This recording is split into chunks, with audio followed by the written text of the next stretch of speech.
Black Phone 2. Yes, they made a sequel, right? And Scott Derrickson is back directing.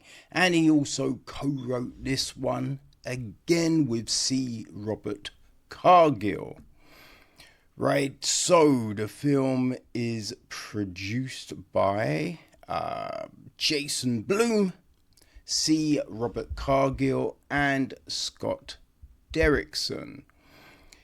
We have co-production from John Romano again, and executive producing we have Daniel Beckerman, Jason Blumenfeld, Adam Hendricks, Maggie Levin, Ryan Turek, and Joe Hill. Taking care of the score, we have Atticus Derrickson. I'm assuming that's a relative. On cinematography is Pa M. Ekberg. And editing the piece is Louise Ford. So Patty Podesta is production design. Anthony A. Ianni and Joyce McPherson take care of art direction. Set decoration is Mary Kirkland. Now costume design, wardrobe, we have Amy Andrews. Hair and makeup is Rex Balut, Kim Bean, Francisco Dagenias, Charlotte Delight, Sean Hunter, Paul Jones, Carly Morse, Monica Pavez, Colin Penman, Nathan Rivol, Tenil Shockey. So, yes, that is all of that jazz. Then we have got Alex Armbruster, Marco Bianco, Johnny Keynes, Christine Cleary, Christopher Cordell, Joseph Franco, Naomi Frenette, Blair Johannes, John Kay, Melissa Kelly, Toriana Lee, Jonathan Maguire, Jeff Meach, Regan Moore, Michael Murray, Laurie O'Connell, Branko Raki, Ganion Raki, Joseph Raki, and Steve Shackleton. So yes, all of those took care of the stunts with stunt doubles, right? There's with a lot of stuff on ice and, you know, all manner of craziness happening in this one. So it makes sense. All right, and our cast. Right, Mason Thames returns as Finn. Madeleine McGraw returns as Gwen. So does Jeremy Davis as their dad, Terrence. And of course, Ethan Hawke is back as Grabber. Now, joining the cast, we have got Miguel Mora as Ernesto. There is Arena Riveras as Mustang. And her dad, Armando, is played by Damien Bietier.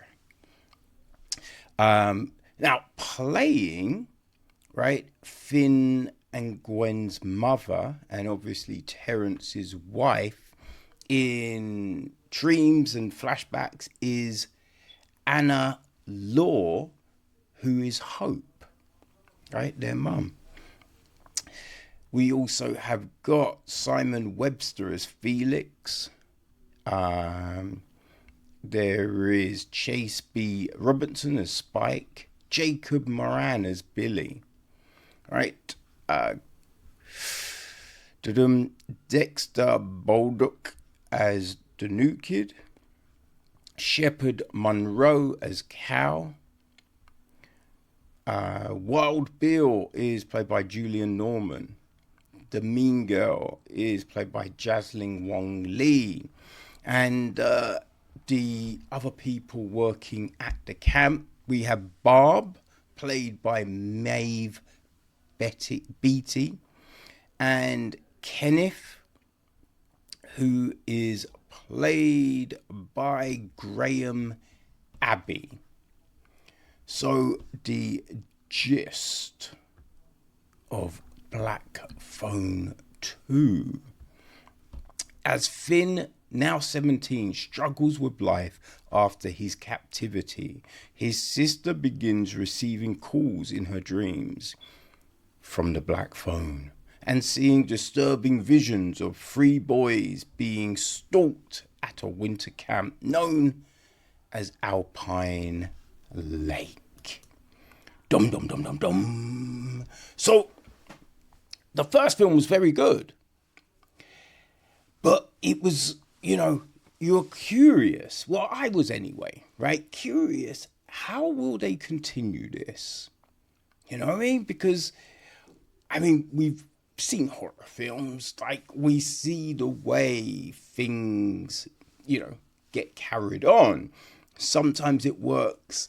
Sometimes it's ridiculous.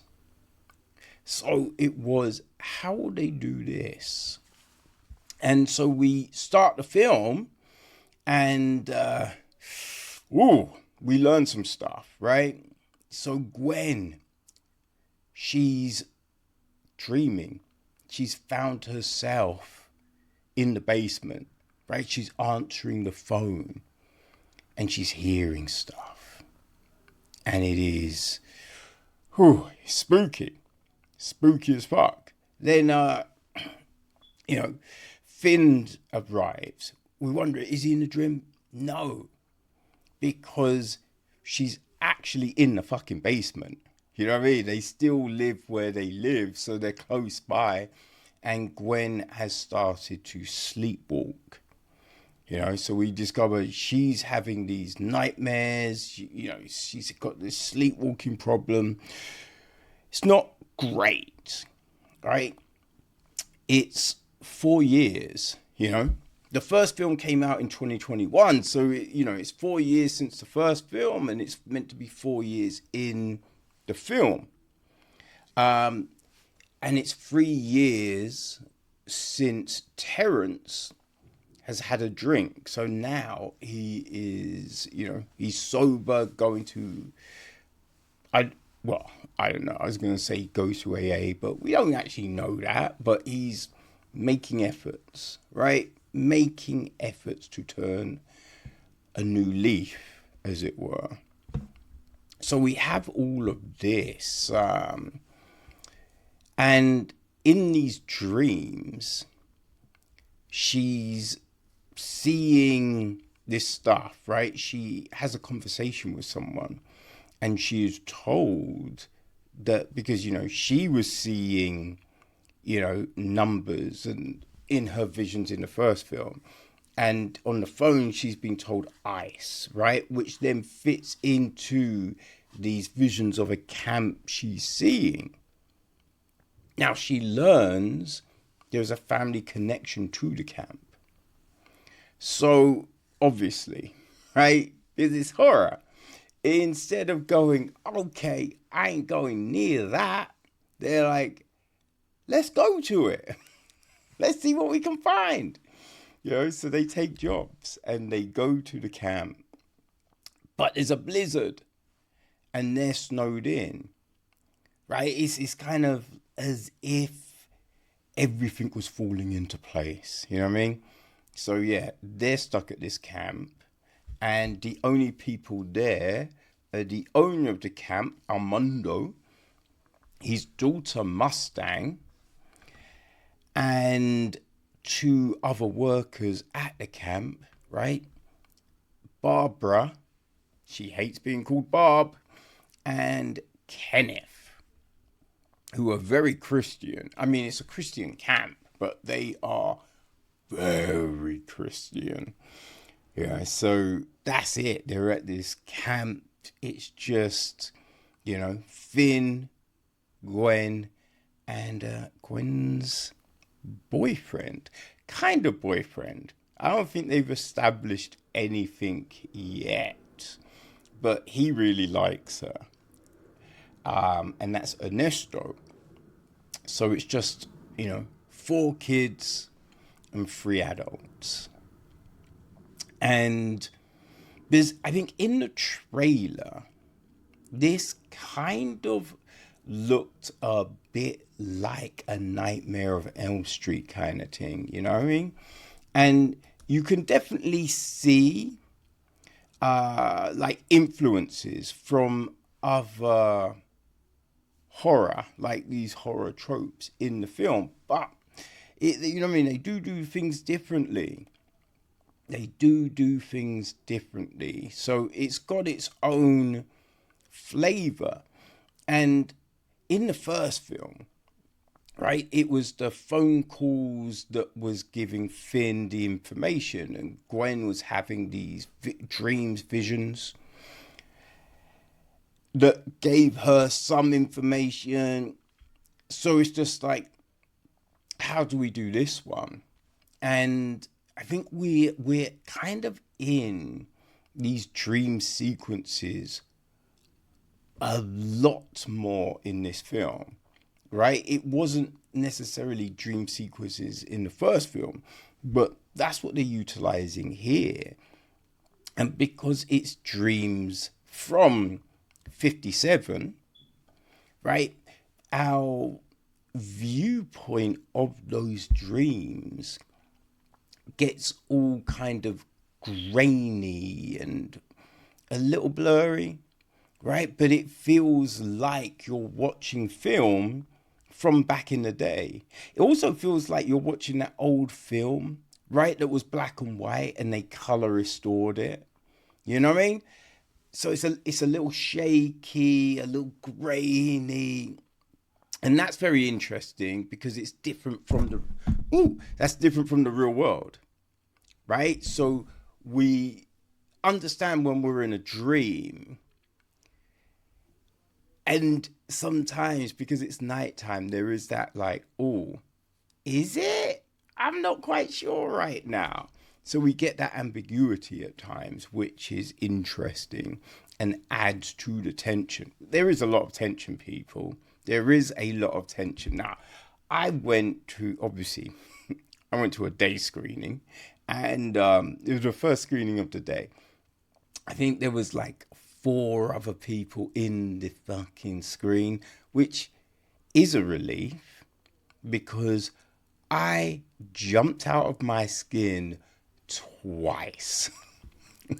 Twice, right? One time in Gwen's cabin, and then another time with Armando in his office, right? And the whole window thing. Oh my God. And it wasn't just I jumped, right? Because I think I jumped at another, what was it? I think it might have been together. There was something creepy and I jumped. And there was some girl sitting behind me and I was like, shit. So luckily there was no one sitting behind me. But, oh man, I was, you know how like, if you're in your yard, you know what I mean? You're a little free. No one's seeing you. Right? So you can be like, fuck, and like, and whatever. It was one of them ones, man. So I'm sitting there, this craziness happens, and I'm just like, yo! And then I realized, fuck, I'm in the cinema. Oh, man. I was like, God damn it. But yeah, it just shows. There's definitely some creepy moments. Definitely some creepy moments that made me jump. at least a couple of times. I'm trying to hold it down because I can't be jumping all over the place, people. You know what I mean? But I mean, that's definitely a great thing because, you know, it should be that. So they do fulfill that, right? And the score helps add to the tension, right? It's not as much scary music, right? Bum, bum, bum. But it is music that is building, right? Building, building, building, building. So it's just adding this kind of suspense all the time, which, yeah, I thought was good. Our cast was great, you know what I mean? Our cast was very good in what they're doing, you know what I mean? Reacting to, because the only people seeing what's going down is Gwen and Finn, essentially, right? So you then have people having to react to the things that are happening to them, but not know where or what, right? Like, what's going on? You know what I mean? So you're like, there's that look of, at first, what are these idiots doing? Right? Then it's just like, oh, nah. Well, if it is playing around, they wouldn't be able to do that. Oh, fuck. Oh, fuck. Fuck. Right? And so it's just this build up of the emotion, this build up of fear. And, man, yeah, our cast do a fantastic job of that. And once again, she did it in the first film. And I feel that, you know what I mean? Madeleine McGraw does it again. Just is killer, right? The way she delivers her lines, you know, it does speak of that little girl, right? A kid that's just learned some big words, you know what I mean? And experimented with like cussing and all of that, right? So she's got some inventive cusses, you know? And it is that thing of getting tired of being pushed around. So she, you know, at first there might be a little deference, and then it's just like, you know what? You rabbit ass fuckface. You know, and it will be that. And so, yeah, Madeleine just, man, she kills it, right? Kills it. It's very good. And she is front and center of this film. You know what I mean? So she definitely has to raise the game from the first performance, which was fantastic, right? So she's got to do that, and she does deliver. She really does deliver. You know, Mason is great as this older Finn who is dealing with the trauma from the first film, right? That experience. What do you do? You know what I mean? Like, obviously, he was trying to survive, right? So he killed someone, but that was self-defense, right? Because, yes, you might go, well, he had the guy dead to rights, you know what I mean? He could have maybe just held him, blah, blah, blah. But it's just like, you don't know if he can overpower you. Like, will they let him out on bail? You know what I mean? Then what happens? He's going to come for you. So after everything, after you know he's killed all of these people, the only thing to do is then get him before he gets you. But you've still killed someone. So that will play on you. And we see how it's playing on Finn, you know? which is really good. Now, obviously, I think it could have been explored a little bit more, right? But I think with these things, it's finding that balance, right? It's going, how long do we want this film to be? You know, that's always the big one, right? How long do we want this to be? It's just under 2 hours. And I believe that's similar to the first film, right? I mean, it's like 10 or so minutes longer than the first film. So it's trying to hold it out, you know what I mean, not overstay its welcome. And so, yes, adding more stuff on Finn and the trauma and the grief would have just made the film longer. And, you know, I think it works without that added stuff. But, yeah, it's just one of those things we could have added. You know, there could be that. There's different ways in which we could have gone here. But what Scott and Cargill do very well is create a narrative that does, you know, for the most part, make a lot of sense. You know what I mean? We find out truths about past events, right? It's a smart way in how can we end this thing? You know? Like, yeah, that does make sense. Now, obviously, you could go finding the thing they're looking for. You could go, it's a little bit simple. You know what I mean? Because when you see the scope of everything, it's just like, hey, people do those kind of searches for years without finding shit. So the fact that, you know, there is that, but you know, you have to be able to bend a few rules.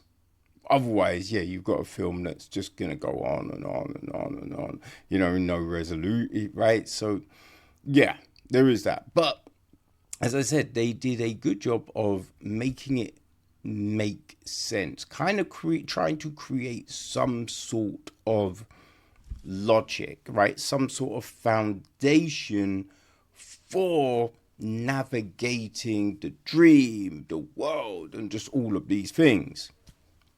So, yeah, Black Phone 2, I think it was a success. I think it was a sequel that makes sense, a sequel that can stand on its own, right? It's not just the first film, but just bigger.